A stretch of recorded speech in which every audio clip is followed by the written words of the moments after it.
What's going on, everyone? LA Sports back with another video. In this video, I'm going to be recapping and reviewing the New York Giants offseason this year, 2022. Good offseason for the Giants, in my opinion. They did what they could with minimal resources, that resource being money, of course. But let's start off with the big changes that started off the offseason, with the Giants naming the head coach and the GM, of course, Joe Shane as the general manager and Brian Daboll as the head coach. They later named the coordinators, the offensive coordinator Mike Kafka, and the defensive coordinator Don Wink Martindale. Two guys that I really liked. They were my top picks. And then the special teams coordinators come back, Thomas I don't really know how to pronounce his name, but he was the guy that we've had last year. He did a pretty good job, so I don't hate him coming back. But let's get into the main moves in terms of player personnel.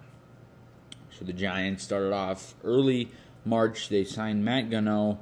He's a offensive tackle. He signed him for 1 year, and then they brought in a punter.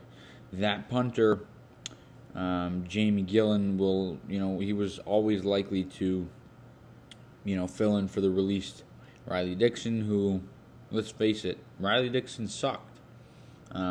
He was terrible, and it's good that the Giants were able to get rid of him. But they had some good signings, the Giants. They signed Robert Foster, who's a wide receiver. He played some time in Buffalo, so it was good to have some, familiarity there.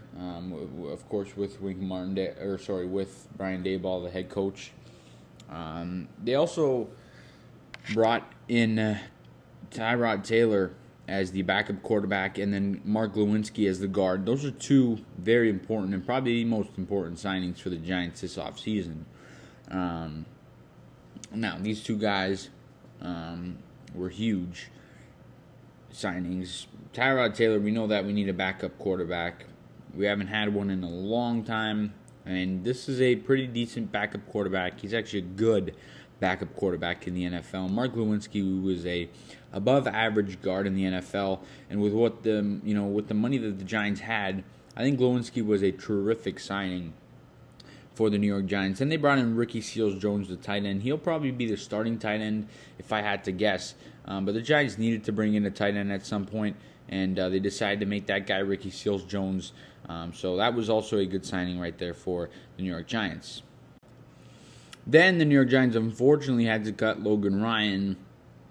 I didn't really, I still to this day don't really understand it, but I'm not going to get upset. They obviously had a vision, and they decided to cut Logan Ryan.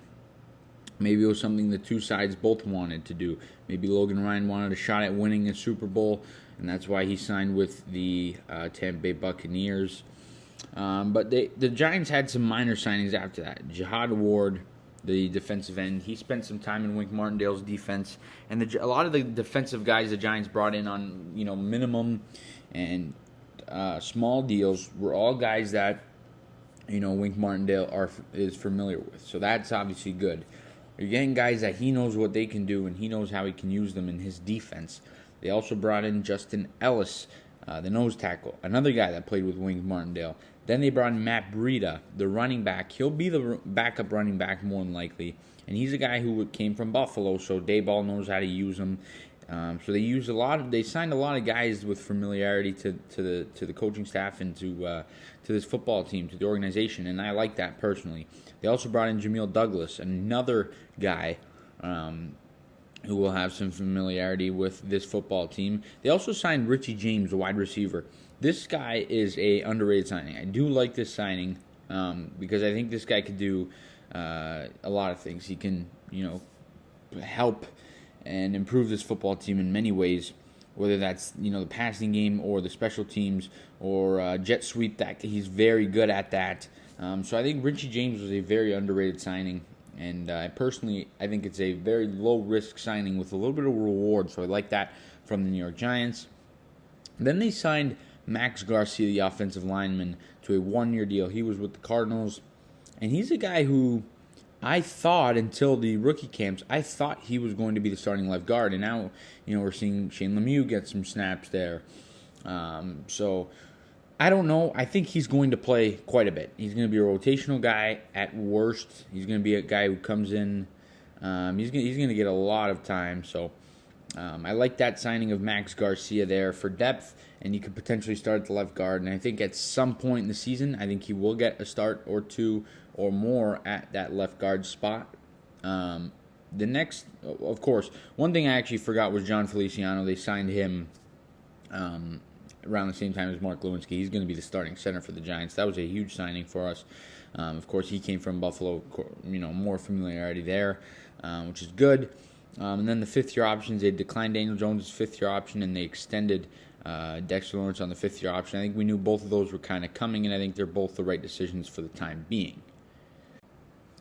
Then the Giants, when draft time came, they signed some pretty decent players. One of the most notable ones, Jordan Atkins, the tight end. He played a lot of time in Houston, so that was a good move there. The Giants just need some tight ends on the roster because coming into the offseason, we didn't have one on the 53-man roster. So it was obviously good to get that for the New York Giants.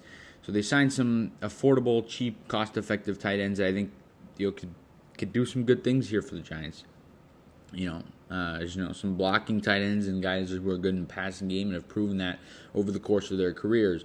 And then, of course, in terms of the draft, we all know that the Giants knocked the first round out of the park, getting Kayvon Thibodeau and Evan Neal. And I think they also did pretty well later on by bringing in Cordell Flott. This guy sounds like he is very good around the league.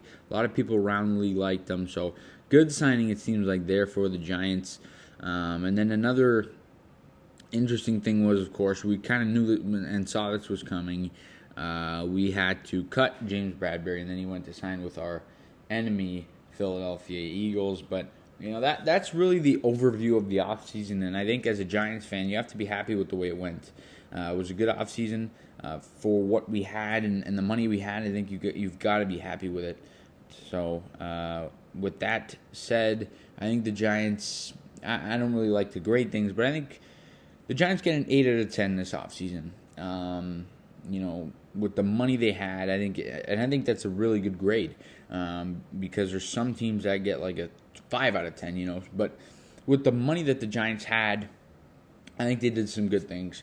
One thing, the reason I gave them an 8 and not a 9 or a 10, I didn't love the fact that we released Logan Ryan, but maybe that there's something behind the scenes we don't know about. Again, I don't love to, give a grade, but we're just doing it for fun. And I think, in the drafting process, I think there could have been some better picks, but, I'm going to trust Joe Shane and Brian Daboll because they have proven that they shouldn't be doubted, in their young careers and in their, small sample size careers. So as a Giants fan, I think you got to be happy with this offseason considering what we had to work with. And as a Giants fan, I'm excited for the year. But that's all I got in this video. You guys let me know down below in the comment section your thoughts on this offseason.